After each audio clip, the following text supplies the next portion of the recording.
you are going to start to create the background for your identity self-portrait. First thing you need to do is put your plus sign signature on the back. That's your name, your table color, your class period, and the day's date.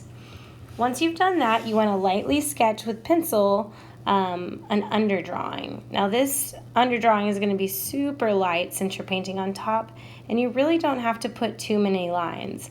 I would not get super detailed because paint will get on top of it. Here I'm using painter's tape to tape off an area since I want straight lines. I've chosen to make my background inspired by the Spanish flag since my dad's side of the family is Spanish and Mexican. You can use things like painter's tape to make straight lines. We also have a ton of texture tools you can try out if you want to incorporate texture or just see what cool effects you can get for the background. You don't want to make your background too detailed. You want to keep it kind of abstract because you are going to be putting a portrait on top. And if you choose to do the reverse painted portrait, then some of your transparency sheet will be see-through and we'll see the background come through onto your skin. So just think about that when you are painting the background because you don't want it to look too busy behind where your face will be. I am actually going to be displaying that paper straight up and down, so that's how the flag is going to look a little bit abstract. If you aren't happy with the first one you're creating today, you are more than welcome to create 2 pieces of artwork.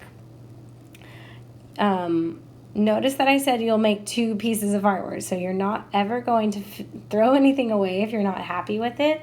You need to keep going and see if you can turn your mistakes into happy accidents. You'll surprise yourself when you're painting. You might really end up loving some things that you didn't intend to happen. You are using tempera paint, and you will have all the colors in the color wheel. We're going to use the palettes, and we are going to mix any colors in the center part of the palette, any open wells in your palette, or in a separate palette, so that we can keep the tables pretty clean and no one will get paint on them. Here I'm mixing tons of different tints and shades of blue to create an abstracted background inspired by my narcolepsy and being sleepy. So I've taken the idea of Z's, which you might see as a symbol for sleep, and I'm turning it into a design that kind of looks like a zigzag. I'm using different shades of blue because blue is usually associated with being calm or chill or sleepy and tired.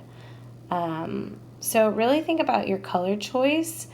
You need to show some sort of use of symbol. So the flag was my symbol and the other, it represents a country, and this Z pattern represents the Z's you would see that are a symbol for being asleep. I started with a medium-sized brush, and I chose the square or flat brush since I needed some straight lines and edges.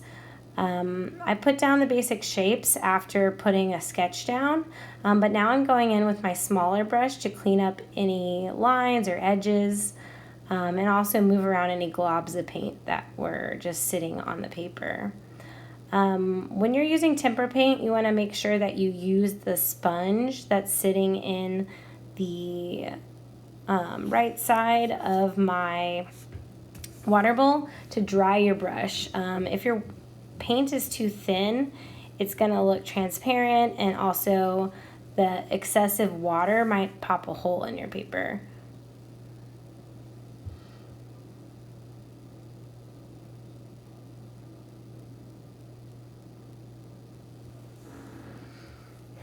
Now I'm starting to go into the background and add some tones. That's when you mix a gray with a color. And I'm also experimenting with some of the textural tools to create some lines that can be symbolic also. think about all the elements of art and see if there's a way that you can add meaning about yourself by using the elements of art. Think about the types of lines and what feelings they create when they're drawn. It's the same idea with texture or any other element of art. Any element of art can have a symbolic meaning. And remember, symbol is just an image or a thing that represents a concept or a bigger idea. Here I'm using the back of the brush to create perfect circles. If you use any tool for texture, just make sure you clean it off when you're done. When you're taking painter's tape off, it's really important to hold the paper where the tape is being pulled from and move your hand as you pull. If you don't, then you're going to rip some of the paper like I did here. And if that happens, just go slow and be very careful and then try to cover up whatever mistake. So here I'm cleaning out all my brushes and drying them. And I'm noticing the water is super dirty. So just send your supply person to get fresh water when that happens so it doesn't ruin your paints or the paint tray for someone else. It's really important you're cleaning your brush every single time you get a brand new color because that's going to change the colors very quickly, especially the light colors like yellow and white. And people will be using this palette all day long. So give them the same opportunity that you had or better so that their artwork can be successful.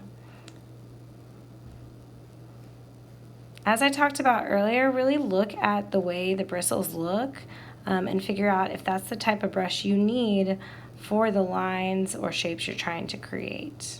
There are many different sizes and shapes. If you're struggling to find a way to represent something you're interested in or something that's a big part of who you are, think about zooming in on an object that's related to what you're trying to show. Instead of just a basketball, maybe you're zooming into the textures we see on a basketball, or you're zooming into a part of an instrument that you play. Also get inspired by Kehinde Wiley and his really detailed backgrounds. If you decide you want to go back later and add more detail to your background, you can always do that with Sharpie. And I would encourage you to do that if you're trying to draw really small things that are a little bit more detailed than just shapes or lines. If you have extra time, or if you ended up making 2 artworks because you weren't happy with the first, you have the opportunity to choose which background you think goes best with your self-portrait. When you're done, you're just going to leave the tools, leave the water, leave the palettes and the messy mats at the table for the next group. They will refresh their own water and they will rinse their own brushes just like you did at the beginning of class.